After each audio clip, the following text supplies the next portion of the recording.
40% of first marriages end in divorce. 60% of second marriages fail. 73% of third marriages collapse. Do you know what that tells me? That most people are trying to solve the wrong problem. They think divorce is a relationship failure. It's not. It's a revelation failure. You were shown something true about yourself, about love, about God, and instead of looking at it, you ran, or blamed, or numbed. I'm not here to help you find someone new. I'm here to help you see what the fire was trying to show you. Because until you do, you'll keep building marriages out of kindling. Let me be honest with you right from the start. If you're over 40 and healing from divorce, you've already heard the standard advice. It takes time. Focus on yourself. You'll find someone better. God has a plan, and maybe those words helped for a day or a week. But then the loneliness returned. The shame crept back. The fear that you're too old, too damaged, too late whispered louder than any encouragement. Here's the truth no one is telling you. Divorce isn't your problem. Your misunderstanding of what it revealed is. Most people treat divorce like a failure to overcome. I'm going to show you it's a mirror you were finally forced to look into. And what you saw terrified you, not because you're broken, but because you realized how much of your life was built on performance, people-pleasing, and the fear of being alone. This is going to dismantle 3 myths that are keeping you stuck right now. The myth that your worth is tied to being chosen by another person. The myth that you failed at love when the marriage ended. And the myth that healing means returning to who you were before. You're not going back. You're going through. And on the other side isn't another relationship to prove your value. It's a version of you that no longer needs proof. This is not self-help. This is not therapy speak. This is the spiritual truth you've been avoiding because it requires you to stop being a victim and start being awake. I'm going to walk you into the fire that divorce lit, and I'm going to show you that you were never burning. You were being refined. By the end of this, you won't be looking for closure. You'll be standing in freedom. So let me tell you a story. There was a man who planted a fig tree in his vineyard. For 3 years he came looking for fruit on it, but found none. So he said to the gardener, "Cut it down. Why should it use up the soil?" But the gardener answered, "Leave it alone for 1 more year. Let me dig around it and fertilize it. If it bears fruit next year, fine. If not, then cut it down. You are that tree. Your marriage was the soil you were planted in, and for years, maybe decades, you tried to produce fruit. A happy home, financial stability, well-adjusted children, the appearance of success. But something was wrong. The roots weren't deep enough. The soil wasn't right. You were planted in expectation, not truth. In duty, not love. In fear, not faith. And then the gardener came, not to cut you down, but to dig around you. Divorce is the digging. It's painful. It's disruptive. It exposes the roots.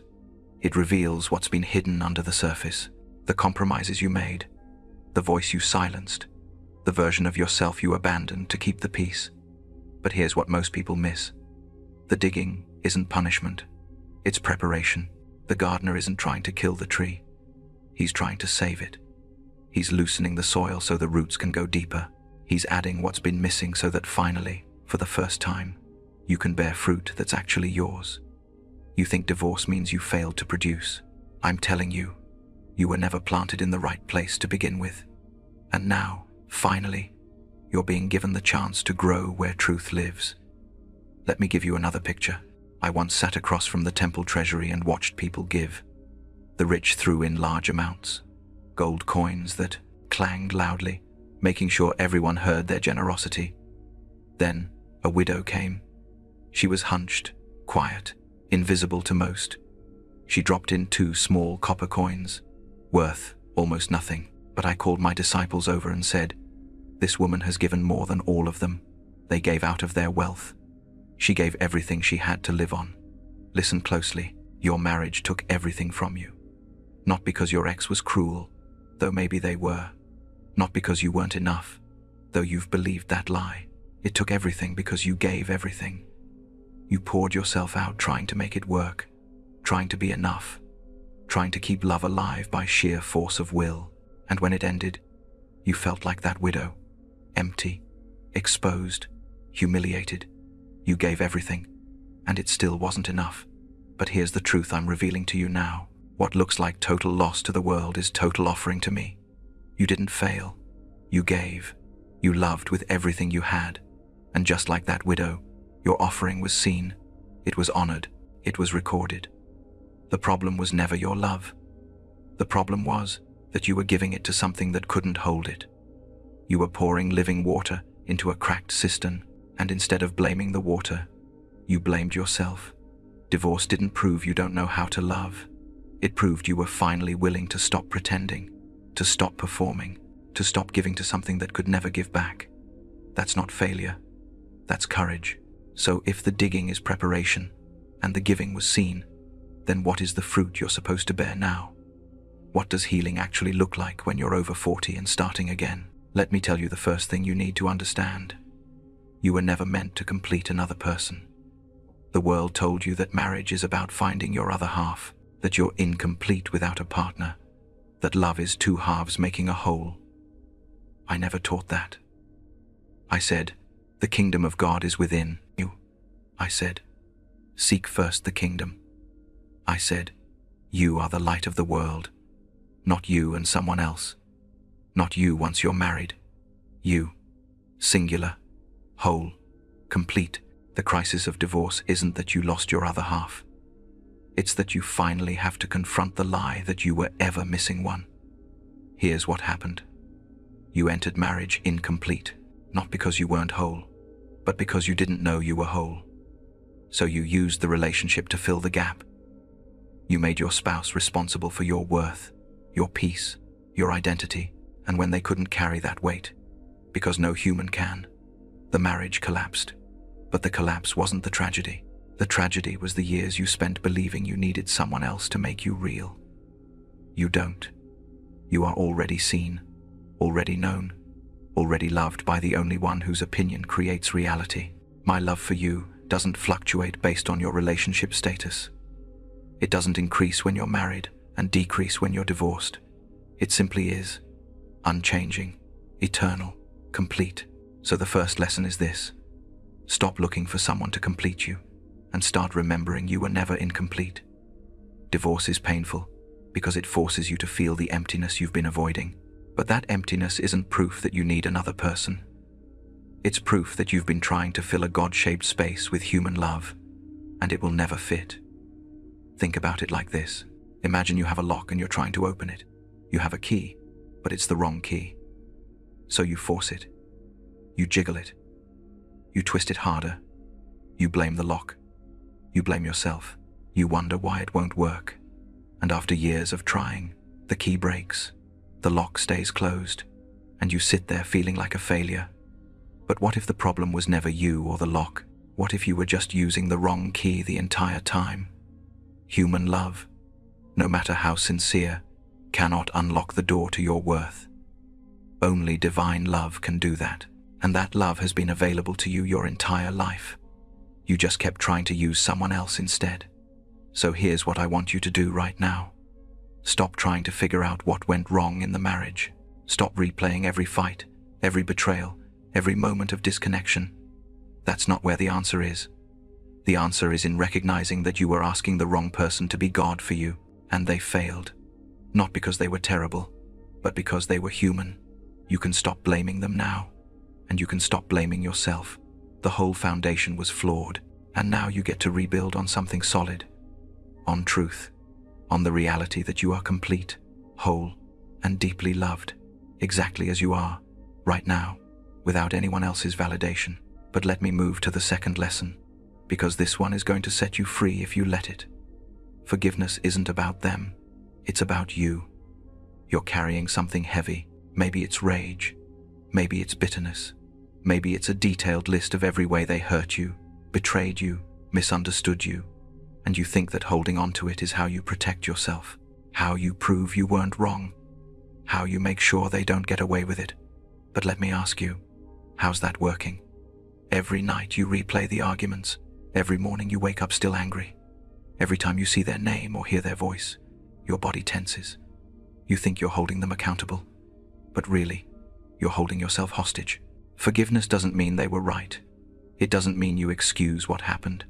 It doesn't mean you have to reconcile or be friends or pretend it didn't hurt. Forgiveness means you stop letting them live rent-free in your mind. I told a story once about a servant who owed a king millions, an unrepayable debt. The king forgave it all. Then that same servant went out and grabbed a man who owed him pocket change and had him thrown in prison. When the king heard about it, he said, "I forgave you everything. Why couldn't you forgive him a little?" Here's the point. You've been forgiven an infinite debt.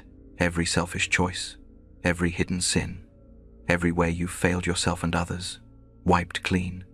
Not because you earned it, not because you deserved it, but because I paid it. And now you're holding your ex hostage over a debt they can never repay. Do you see the contradiction? Forgiveness isn't about letting them off the hook. It's about realizing you're off the hook. You're free. You don't owe anyone perfection, and they don't owe you an apology that will finally make you whole. You're already whole. So release them. Not for their sake, for yours. Because every day you hold on to unforgiveness, you're choosing to stay in the prison of the past. And the door's been open the whole time. I know what you're thinking, but you don't understand what they did. You don't know how deep the betrayal went. You're right. I don't know every detail. But I do know this. Bitterness is a poison you drink, hoping the other person dies. It doesn't work. It only kills you. Slowly. From the inside out. And here's the thing about forgiveness. It's not a feeling, it's a decision. You don't wait until you feel like forgiving. You decide to forgive, and the feelings follow. Sometimes immediately, sometimes over months or years, but the decision comes first. So let me ask you, are you ready to make that decision? Are you ready to stop giving your ex power over your peace? Because every moment you spend hating them is a moment they're still controlling you. And the only way to take that power back is to forgive. Not because they deserve it, but because you deserve to be free. Now, the third lesson. This one might be the hardest to hear, but it's also the most important. Divorce didn't disqualify you. It revealed you. There's a voice in your head that's been whispering since the divorce. You're damaged goods. You're a failure. You're too old. You're too broken. No one will want you now. Let me be clear. That voice is not mine. I don't measure you by your marital status. I measure you by your willingness to be transformed. And transformation requires breaking. You think divorce disqualified you from love, from purpose, from blessing. But what if it was the very thing that qualified you? What if the breaking was the making? I spoke to a woman once who had been married 5 times. 5. The religious people around her were horrified. They whispered. They judged. They believed she was too far gone. But I sat with her at a well in the middle of the day and said, "Go call your husband." She said, "I have no husband." I said, "You're right. You've had 5 husbands, and the one you're with now isn't your husband." I didn't shame her. I didn't condemn her. I saw her. I named her truth without making her less than, and because of that moment, she ran back to her village and said, "Come, see a man who told me everything I ever did." Could this be the Christ? Her brokenness became her testimony. Her failure became her pulpit. Her shame became her invitation to others. If he saw me, he'll see you too. That's what divorce has done for you. It's stripped away the performance. It's removed the mask. It's made you real. And now, for the first time, you have something to offer the world that you didn't have before. Authenticity. You're not disqualified. You're credible. Think about the people who have impacted your life the most. Were they the ones who had it all together? The ones who never struggled, never failed, never fell apart? No, they were the ones who had been through the fire and came out the other side. The ones who could look you in the eye and say, "I know what it's like. I've been there, and I'm still here." That's you now. You're not the person who has all the answers. You're the person who's walked through hell and survived. And that makes you powerful in ways you don't even realize yet. So stop hiding your divorce like it's a scarlet letter. Stop apologizing for it. Stop letting people make you feel like you're less than because your marriage didn't work out. You're not less than. You're more than. more real, more compassionate, more aware, more awake. Let me tell you about another kind of paradox, because this is where most people get stuck. The paradox of surrender. You've been trying to control the outcome, trying to fix yourself, trying to figure out the lesson, do the work, become healed so you can move on. But healing doesn't work that way. I told my disciples, whoever tries to keep their life will lose it, and whoever loses their life will find it. That's the paradox. The more you try to hold yourself together, the more you fall apart. The more you surrender, the more you become whole. Divorce has already taken your control. It's already dismantled your plan. It's already forced you to let go, and you've been fighting it the whole time, trying to regain what you lost. But what if the losing was the finding? What if the lesson isn't to rebuild your life exactly as it was, but to surrender to what's being built through you now? Stop white-knuckling your healing. Stop performing your recovery. Stop trying to prove to yourself, your ex, your kids, your friends that you're okay. You don't have to be okay yet. You just have to be open to the possibility that this pain has a purpose. Open to the idea that you're being prepared for something you can't see yet. Open to the truth that my love for you isn't contingent on you having it all figured out. Surrender the timeline. Surrender the outcome. Surrender the need to understand why, and in that surrender, you'll find what you've been searching for all along. Peace. I know it sounds counterintuitive. You've spent your whole life being told to take control, make a plan, work hard, push through, and now I'm telling you to let go. But here's the difference. Control is about fear. Surrender is about trust. Control says, if I don't hold this together, it will fall apart. Surrender says, even if it falls apart, I'll be okay, because I'm held by something stronger than my own grip. And that's the truth. You are held, not by your ex, not by your job, not by your bank account or your kids or your friends. You're held by the one who spoke galaxies into existence, the one who knows the number of hairs on your head, the one who calls you by name. You can stop trying so hard now.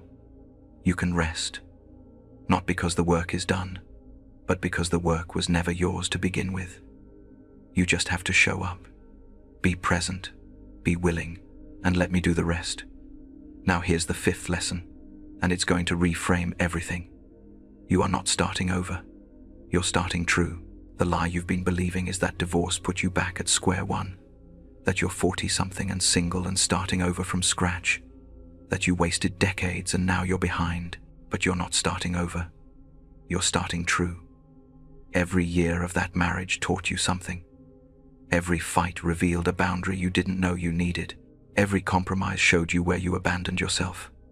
Every moment of pain clarified what you actually value. You didn't waste time. You invested in your becoming. And now, for the first time, you know who you are. Not who you were supposed to be. Not who your parents wanted you to be. Not who your ex needed you to be. Who you actually are. That's not starting over. That's starting awake. I told a parable once about a treasure hidden in a field. A man found it, and in his joy, he sold everything he had to buy that field. You are that man, and the treasure you found is you, the real you, the you that was buried under years of performance and fear and trying to make everyone else happy. Divorce didn't take the treasure, it uncovered it. So stop mourning what you lost. Start celebrating what you found. And I mean that literally. Take a moment right now and think about one thing you've learned about yourself since the divorce. One, a boundary you've set. One truth you've spoken. One moment you chose yourself instead of people-pleasing. That's growth. That's fruit. That's the tree bearing what it was always meant to bear. And if you can find one thing, you can find 100. But you have to stop looking at divorce as the end of something and start seeing it as the beginning of everything real. So now that you understand the lessons, what do you actually do? How do you live from this place? Let me give you some practical steps. Not because you need a formula, but because sometimes the most spiritual thing you can do is the most practical thing. First, the daily release ritual. Every morning, before you check your phone, before you start your to-do list, before you jump into the noise of the day, pause, Sit in silence for 60 seconds. Close your eyes and say this out loud. I release their name. I release the need to be right. I release the anger, the bitterness, the story of what should have been. I release it into your hands, and I receive your peace in return. This isn't about feeling it. It's about declaring it. Forgiveness is a decision, not an emotion, and every day you choose it, you're loosening the grip of the past.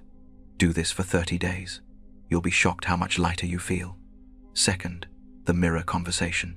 Once a week, stand in front of a mirror, look yourself in the eyes, and say these 3 things. I see you. You are not broken. You are deeply loved.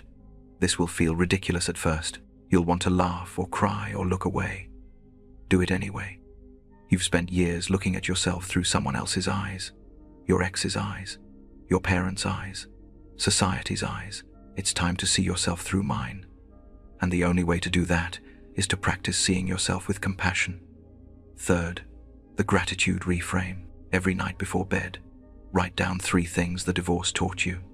Not 3 things you're grateful for, but 3 things it taught you. For example, it taught me I can survive what I thought would destroy me. It taught me that I was silencing my voice to keep the peace. It taught me that I'm stronger than I believed. This isn't toxic positivity. This isn't pretending it didn't hurt. This is mining the meaning. Because if you don't extract the lesson, you'll repeat the pattern. Do this for 90 days. By the end, you'll have a book of revelation written by your own life. Fourth, the boundary practice. Healing isn't just internal, it's relational. And if you don't set boundaries, you'll let people treat you the way you used to treat yourself, as if your needs don't matter. So practice saying no, without explanation, without guilt, without softening it. No, I can't take that call right now. No, I'm not available this weekend. No, I'm not discussing that anymore. Boundaries aren't walls, they're clarity. And clarity is love. For yourself and for others. Start small. Say no to one thing this week that you would have said yes to out of guilt or fear. Then notice how you feel. Not guilty. Free. Fifth, the future self letter. Sit down and write a letter to yourself 10 years from now. Describe the life you're living, the peace you've found, the love you've attracted, not from desperation, but from wholeness. The way you've helped others heal because of what you walked through. Write it in present tense, as if it's already true. I'm sitting on my porch at sunrise, and I'm laughing at how afraid I used to be. I can't believe I almost let that divorce define me. Now I see it was the doorway to everything real. This isn't manifestation. This isn't wishful thinking. This is prophetic imagination. You're speaking life over your future because I've already spoken life over you. Read that letter once a month. Revise it as you grow. Let it become the map that guides you forward. Now let me go a little deeper into what these practices are actually doing, because it's not just about feeling better. It's about rewiring the way you see yourself, your past, and your future. For years, you've been operating from a story. The story that you failed. The story that you're not enough. The story that love is something you have to earn and can lose if you mess up. And every day you lived inside that story, it became more real. Your brain looked for evidence to confirm it. You noticed every rejection, every moment of loneliness, every sign that you're too old or too broken. And you missed all the evidence to the contrary. The moments of growth, the friendships that deepened, the self-respect you gained when you finally spoke your truth. These practices are designed to interrupt that old story and write a new one, a true one. And the truth is this: you are not defined by your worst moment. You are not the sum of your failures. You are not the opinion of someone who couldn't see you clearly. You are a child of the living God. You are made in the image of the Creator. You are loved with an everlasting love that has nothing to do with your performance and everything to do with your existence. That's the story. That's the truth. And the more you practice living from that place, the more your external reality will shift to match it. But I want to talk about something that nobody else is addressing: the loneliness. Because that's the thing that hits you at 3 in the morning when you're lying in bed alone and the silence is so loud you can't stand it. You're not just grieving the loss of a person, you're grieving the loss of a future you thought you'd have. the loss of companionship, the loss of someone who knew you, even if they didn't understand you. And on top of that, you're facing the fear that maybe this is it. Maybe you'll be alone for the rest of your life. Maybe you missed your chance. Maybe everyone your age is already taken, already settled, already moved on, and you're just standing here, 40-something and single, wondering how you ended up here. Let me tell you something. I know loneliness. I spent 40 days in the desert alone. I prayed in the garden while my closest friends fell asleep. I hung on a cross and cried out, my God, why have you forsaken me? I know what it's like to be alone in the middle of your greatest pain. And here's what I learned. Loneliness is not the absence of people. It's the absence of connection. And the deepest connection you'll ever have is not with another human being. It's with me, with the divine, with the truth of who you are at the core. You can be married and lonely. You can be surrounded by people and lonely.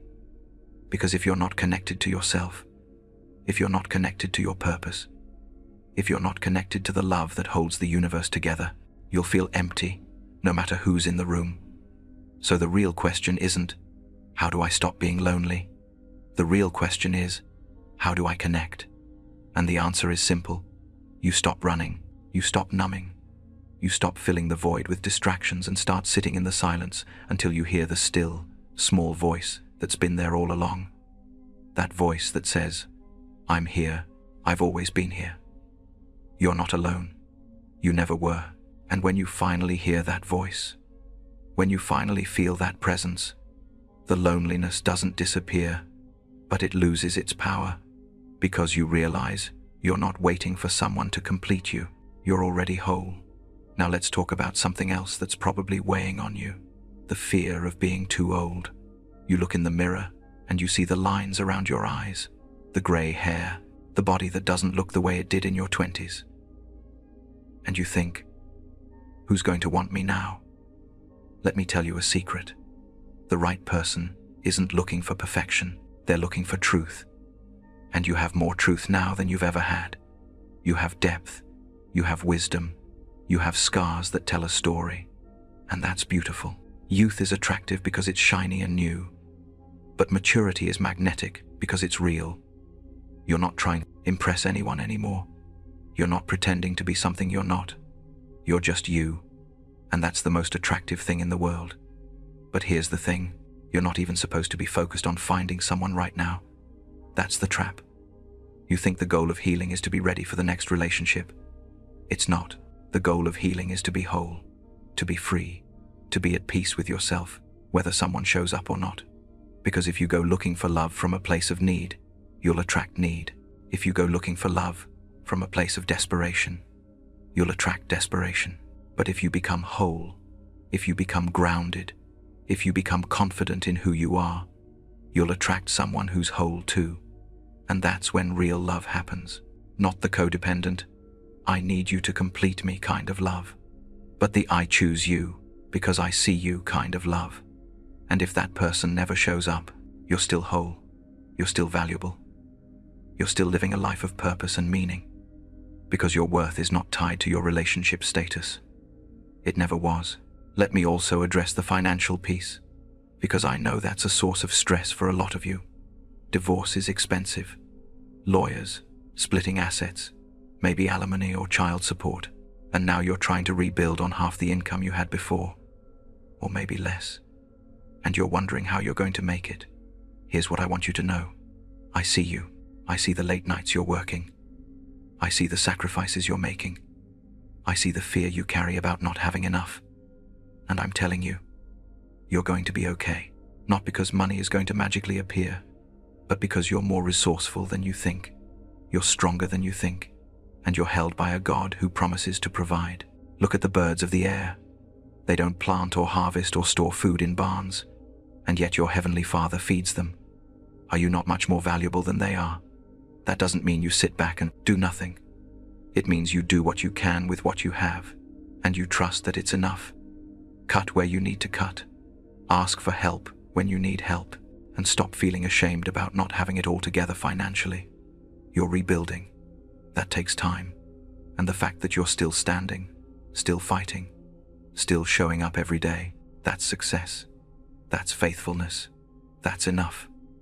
Now I want to talk about your kids, if you have them. Because I know this divorce didn't just affect you. It affected them too, and you carry guilt about that. You wonder if you scarred them, if you messed them up, if they'll ever forgive you for not being able to make it work. Here's the truth. Your kids didn't need a perfect marriage. They needed honest parents. And by choosing to leave a marriage that wasn't working, you showed them something important. You showed them that it's okay to choose truth over appearances. That it's okay to walk away from something that's hurting you. That staying in pain is not noble. It's just pain. Yes, they're hurting. Yes, this is hard for them. But they're also learning resilience. They're learning that life doesn't always go according to plan. And that's okay. They're learning that people can survive hard things and come out stronger. Your job now is not to be perfect. It's to be present. To be honest. To let them feel what they feel without trying to fix it or explain it away. To show them that even in the midst of pain, there's still love, there's still safety, there's still hope. And here's something else. The best thing you can do for your kids is to heal yourself. Because they're watching you. They're learning from you. And if they see you stuck in bitterness, stuck in victimhood, stuck in fear, that's what they'll learn. But if they see you choosing forgiveness, choosing growth, choosing to rebuild your life with courage and faith, that's what they'll learn. You're not just healing for you, you're healing for them. And that's one of the most loving things you can do. Let me go back to something I said earlier about divorce being a revelation failure. Because I think this is the key that unlocks everything. Most people think the problem with their marriage was compatibility, or communication, or intimacy, or money. And sure, those things were symptoms, but they weren't the root. The root was that you didn't know who you were. You entered the marriage looking for someone to tell you, and they couldn't. Because that's not their job. That's your job. That's our job. Mine and yours together. And the marriage became a mirror. Every fight, every disappointment, every moment of disconnect was showing you something about yourself. Maybe it was showing you that you don't speak up when something bothers you. Maybe it was showing you that you've been living for everyone else's approval. Maybe it was showing you that you've been carrying wounds from childhood that you never dealt with. Whatever it was, the marriage was trying to reveal it to you. But instead of looking at the revelation, you tried to fix the marriage. You went to counseling. You read books. You tried harder, and none of it worked because you were treating the symptom, not the cause. Divorce forced you to stop fixing and start facing. And that's painful. That's terrifying. But it's also the only way through. Because until you see what needs to be healed, you can't heal it. Until you see what needs to be released, you can't release it. Until you see who you actually are beneath all the performance and fear and people-pleasing, you can't become that person. So here's what I want you to do. Stop looking at your ex as the villain. Stop looking at yourself as the failure. And start looking at the whole thing as a revelation. What did the marriage show you about yourself? What patterns did you notice? What fears came up?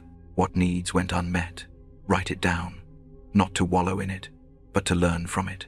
Because those patterns, those fears, those needs, they didn't start with your ex. They've been with you your whole life. And if you don't address them now, they'll show up in the next relationship, and the next one, and the next one. That's why 73% of third marriages fail. Because people keep trying to find the right person, instead of becoming the whole person. And you can't build a healthy relationship on an unhealthy foundation. So take this time, this painful, lonely, confusing time, and use it to dig, use it to heal, use it to grow, not so you can be ready for someone else, but so you can be free, so you can be whole, so you can be the person you were always meant to be. Now I want to address something that might be going on beneath the surface. Shame. You might not even realize you're carrying it, but it's there. In the way you avoid talking about your divorce, in the way you feel like you have to explain yourself, in the way you wonder what people think of you. Shame says, I am bad. Guilt says, I did something bad. And there's a big difference. Guilt can be healthy. It tells you when you've violated your own values. It invites you to make amends, to change, to grow. But shame is toxic. It tells you you're defective, unredeemable, unworthy of love. And shame thrives in silence. It grows in the dark. It feeds on secrecy and isolation. So the way you break shame is by bringing it into the light, by saying it out loud. I'm divorced. I'm struggling. I don't have it all together. And I'm still worthy of love. When you do that, when you speak your truth without apologizing for it, something shifts. The shame loses its grip. Because you're no longer letting it define you. You're defining yourself. And you're doing it from a place of truth, not fear. I told a story once about a woman caught in adultery. The religious leaders dragged her into the street and said, "The law says we should stone her. What do you say?" And I bent down and wrote in the dirt. Then I said, "Let the one who has never sinned throw the first stone." One by one, they dropped their stones and walked away. And when it was just me and her, I said, "Where are your accusers?" She said, "They're gone." I said, "Then neither do I condemn you. Go and sin no more." Do you hear that? Neither do I condemn you. Not because what she did was okay, but because condemnation doesn't lead to transformation. Shame doesn't lead to healing. Only love does. Only truth does. Only grace does. So if you're carrying shame about your divorce, I want you to hear me say this. Neither do I condemn you. You're not defective. You're not unredeemable. You're not unworthy of love. You're human. You made mistakes. You had limitations. You did the best you could with what you knew at the time. And now you know more. Now you're awake. Now you're on a different path. So stop punishing yourself for the past. Stop letting shame tell you you're disqualified. You're not. You're just getting started. I also want to talk about what it means to trust again, because that's one of the biggest fears, isn't it? You trusted someone. You gave them your heart, and they broke it. Or you broke theirs. Or you broke each other's. And now the idea of trusting someone new feels impossible. But here's what you need to understand. Trust isn't about the other person. It's about you. It's about trusting yourself to know what you need.